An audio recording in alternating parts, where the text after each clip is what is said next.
CM Punk has reportedly been angling for a major return opponent in All Elite Wrestling, and it's not the rumored Chris Jericho feud. Details on who CM Punk could be facing once he's back front and center on the AEW Collision show. Speaking of AEW Collision, an update why the likes of Miro, Thunder Rosa, and possibly Andrade El Idolo have returned recently to AEW programming, with Andrade teasing he could be the next name to return to AEW television. Will Ospreay is reportedly officially booked for All In at London's Wembley Stadium. Details on that, plus Eddie Kingston gives an update on his recovery from his recent surgery. Cash Wheeler confirms that FTR will retire upon the expiration of their contract that they recently signed with All Elite Wrestling. Kenny Omega reacts to the betrayal of Don Callis last night on AEW Dynamite, and Saraya slams body-shaming critics.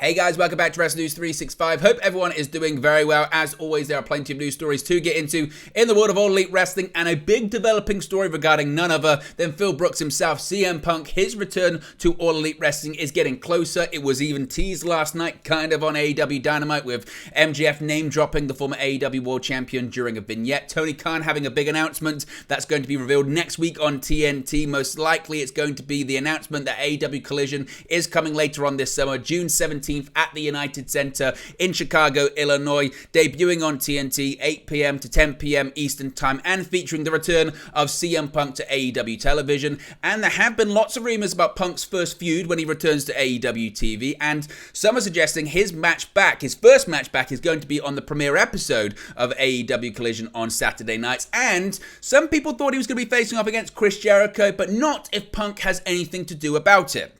According to Sean Ross Sapp of Fightful Select, CM Punk is headed back to All Elite Wrestling, and some ideas have been tossed around for his potential return. As outlined in recent reports by a variety of different outlets, specifically though by Fightful in this one, CM Punk will be heading up the Collision brand as a featured player. He will be the guy on that show. Now, Fightful have been told that a Chris Jericho program has indeed been pitched, and that the two even had what was called a productive meeting in recent weeks in Florida in an effort to see if they could work together and smooth out some of the issues that they'd had in the past. However, Fightful have been told and are now reporting that CM Punk has been pitching for another return opponent for the better part of a month. Get this, sources close to CM Punk have indicated that he's become increasingly interested in working with none other than his former legendary Ring of Honor rival, Samoa Joe. Samoa Joe has not wrestled on All Elite Wrestling television since AEW Revolution, when he dropped the AEW TNT Championship to Wardlow. However, he has been a regular on Ring of Honor television as their World Television Champion. Now, Joe and Punk haven't wrestled each other in any capacity since August 2005, when they were involved in a four-way elimination match at Ring of Honor Redemption that saw Jamie Noble win the Ring of Honor World Championship. The two have a storied history across Ring of Honor, PWG, and the UK, with their last one-on-one match on record happening in March 2005. Joe and Punk went 2 60-minute draws in Ring of Honor, and Joe also pinned him twice. Now, Fightful can't confirm whether the pitch/suggestion was for a one-off match or an extended program. Also, they have not got any confirmation on whether or not the match is actually happening, as AEW sources won't discuss anything related to Collision in general, much less any of the matches planned. But reportedly, according to Sean Ross Sapp, CM Punk for the better part of a month has been pitching to work against Samoa Joe inside of an AEW ring, with that first match possibly taking place on the premiere episode of AEW Collision. What are your thoughts? Is this what you'd like to see? Is this better than CM Punk versus Chris Jericho? Do you think this can happen? Let me know your thoughts in the comment section below. Now, speaking of AEW Collision, we saw several AEW stars return last night on AEW Dynamite, and some have started to tease their return to AEW programming too, and we now know why. And once again, everything in AEW at the moment, it's centered around the AEW Collision program. The real reason behind two major AEW returns on last night's episode of AEW Dynamite have seemingly been revealed. On the May 10 episode of AEW Dynamite, Miro and Thunder Rosa returned to television and both wanted a word with AEW President Tony Khan. With Tony Khan also promising that next Wednesday on TNT there'd be a big announcement and a follow-up on Dynamite later that day, and further hints of a CM Punk return, all threads appeared to be in process of being drawn together. According to Sean Ross Sapp of Fightful Select, the returns of Miro, Thunder Rosa and others incoming are directly tied to the debut of AEW Collision. Now, Fightful Select doesn't name the others in question, though Andrade El Idolo did take to Twitter, we'll get into that in just a second, to tease a possible return. In the same report, Fightful Select would also note that Tony Khan's big announcement, quote, is tied to the reveal of AEW Collision as well. So, certainly, the returns of Miro, the returns of Thunder Rosa, and Andrade El Idolo teasing a big surprise. It's all tied in with, let's make sure this show has a lot of buzz, let's make sure that this show can draw. It's going to be difficult. It's Saturday nights. Yes, it's prime time, but there's going to be a lot of preemption. Therefore, they need surprises. They need returns. And this is part of the reason for the show too, is to get more members of the roster that aren't being featured right now on television. Now, as I mentioned, when it comes to the returns of both Miro and Thunder Rosa, some found it was quite surprising. Maybe not so much Miro, but certainly Thunder Rosa, implying that she could be returning to the ring fairly soon. Dave Meltzer has addressed both returns, citing that Thunder Rosa's is a surprise due to her underlying issues. On Wrestling Observer Radio, Meltzer stated, quote, "Miro doesn't surprise me because he's been on the shelf for a while, so he could be one of the new stars for the new Saturday show." And then Rosa's back is really bad. I was kind of surprised. She's been at the tapings every week, and I know that when she's trained in the ring, they showed one of them on All Access, and granted that was months ago, but I've heard still when she's training, she's hurting a lot. Her back is not better. They reintroduced her, so I don't know what the role would be. I don't get the impression she was ready to return so quickly. Now, in late April, it was reported that Thunder Rosa was, at the time, not cleared to compete, and some had concern that she may actually require surgery.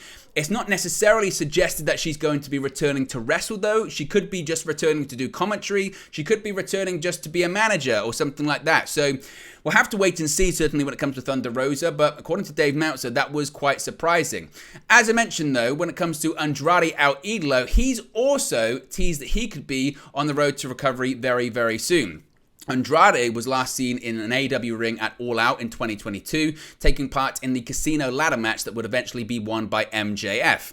Having undergone surgery to repair a torn pectoral muscle injury, as well as serving a suspension, Andrade has been on the road to recovery ever since. During the May 10 episode of AEW Dynamite, as I mentioned, viewers witnessed the return of two big stars in the form of Miro and Thunder Rosa, both of whom wanted a word with Tony Khan. It seems as if this might have something to do with the imminent announcement of AEW Collision, the promotion new Saturday show. It may be Andrade's turn to have a word with Tony Khan next, if a recent gif that he tweeted was anything to go by. And again, certainly you can judge it for yourself, but it was pretty obvious that he was hinting at something happening. It was essentially a gif of him suiting himself up, him getting ready for something, dressing up, maybe for a meeting, maybe for a return to the ring. We'll have to wait and see. But Andrade also teasing that he's on the road to recovery and he could be the next name to return to AEW programming. Another person set to return to AEW is New Japan Pro Wrestling star Will Ospreay, and he will be at the biggest possibly AEW event, well, ever, certainly when it comes to an attendance figure.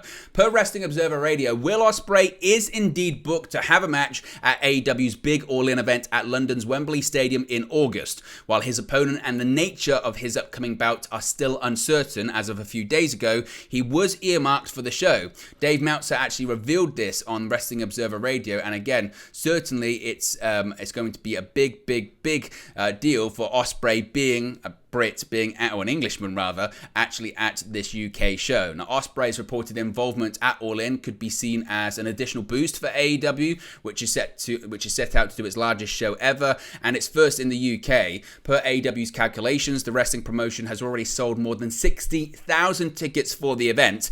Ospreay, a former IWGP World Heavyweight Champion, last appeared on AEW television in August last year when United Empire competed in the AEW World Trios Championship Tournament, but has tangled with one of AEW's biggest names even more recently than that.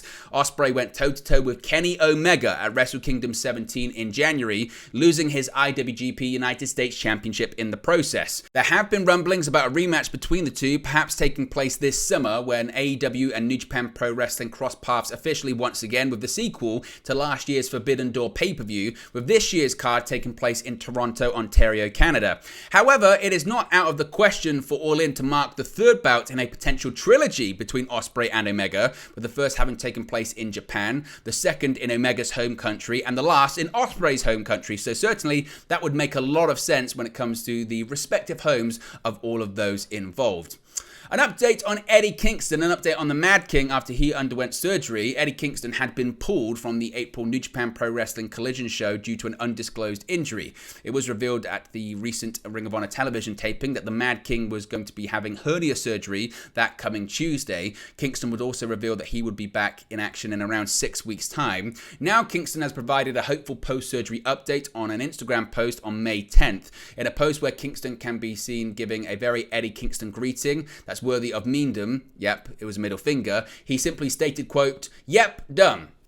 Kingston made his AEW debut in July 2020 and also made a Ring of Honor return after Tony Khan acquired the company in March of last year. So it looks like Kingston, like many people, is on the road to recovery, and it's certainly going to be interesting to see if he also returns to AEW at the Collision show, because remember, he quit AEW to have a run in Ring of Honor. Cash Wheeler, obviously one half of FTR, one half of the AEW World Tag Team Champions, has confirmed the plans to retire at the end of their current contract. FTR captured the AEW World Tag Team Championships from the Guns on the April 5th episode of AEW Dynamite. Their title victory came in a Titles versus AEW's Careers match, following months of speculation about FTR leaving the company when their contracts expired. Ultimately, FTR ended up re-signing with AEW, signing a 4-year deal with the company. Dax Howard has said that this would be their final contract and that they would retire once their current deal expires in 2027. Cash Wheeler spoke at FT Low, where he provided clarification saying they may still wrestle beyond that point, but it wouldn't be full-time. He said, quote, "I told you guys we signed a 4-year deal, and when we're done with that, we might maybe every now and then come out just because we love wrestling, and I'm probably going to have to wrestle here and there, but we're probably done full-time for sure in 4 years."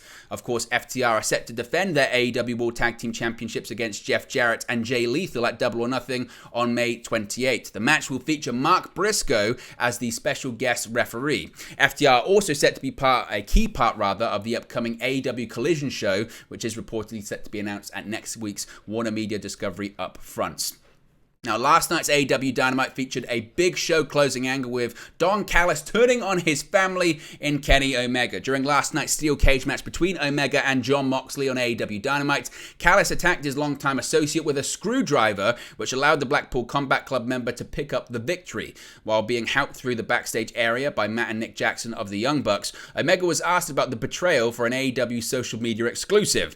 He said, quote, "If I can't trust the Bucks, if I can't trust my family, who can I trust? Who can I trust?" Callis first sided with Omega at AEW Dynamite Winter is Coming special in December 2020. That night at Daly's Place in Jacksonville, Florida, the Invisible Hand helped Omega capture the AEW World Championship from the aforementioned Jon Moxley. The pair established their alliance after showing up at Impact Wrestling's weekly show days later. In reality, Callis and Omega had known each other for many years. During an interview in 2021, Callis revealed that he met Omega at a young age after being trained and managed by the Cleaner's late uncle, the Golden Sheik, in Winnipeg, Manitoba, Canada. The 59-year-old disclosed that he had attempted to mentor Omega, and they have been there for each other ever since Sheik passed away in 2007. Prior to turning on Omega, Callis had praised the former AEW World Champion for delivering, in his opinion, the 2 best singles matches of 2023. Callis singled out Omega's clash with reigning AAA Mega Campeon El Hijo del Vikingo on the March 22nd episode of AEW Dynamite, and also the 39-year-old's victory over Will Ospreay to capture the IWGP United States Heavyweight Championship on the first night of Wrestle Kingdom 17. Finally, Saraya has slammed body-shaming critics over her frustrating medical condition. Saraya has slapped back at body-shaming critics while talking about a frustrating and reoccurring medical condition. The Outcast member was a recent guest on Taylor Wilde's Wild On podcast and spoke about the criticism she has faced over her endo-belly.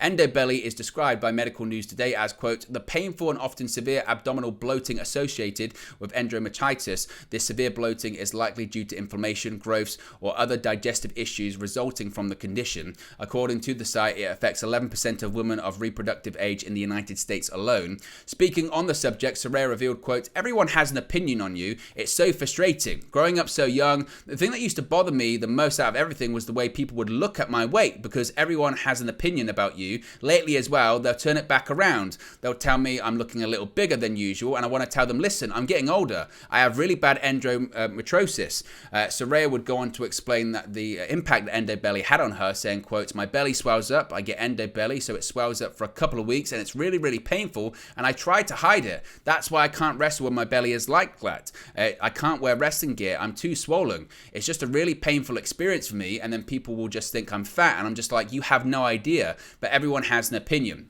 She would go on to note through Twitter that the condition doesn't hinder her ability to wrestle. Of course, she made her AEW debut in September 2022 and had her first match since her December 2017 neck injury at AEW Full Gear on November 19, 2022. In March of this year, she formed the Outcast with Ruby Soho and Toni Storm. So there you go, all of the critics. We'll shove it up your behind. But there you go, guys. That's latest AEW news for you. Be sure to smash a like on the like button. Be sure to subscribe bottom right-hand corner. Let me know your thoughts in the comment section below, and I'll speak to you again very, very soon. Hey guys, thank you for watching, listening, streaming, or however you come across this video today. Be sure to click on the video on the right there to watch our next video, or click the bottom there to subscribe, or the bottom right hand corner. Thank you very much, and I'll speak to you again very soon.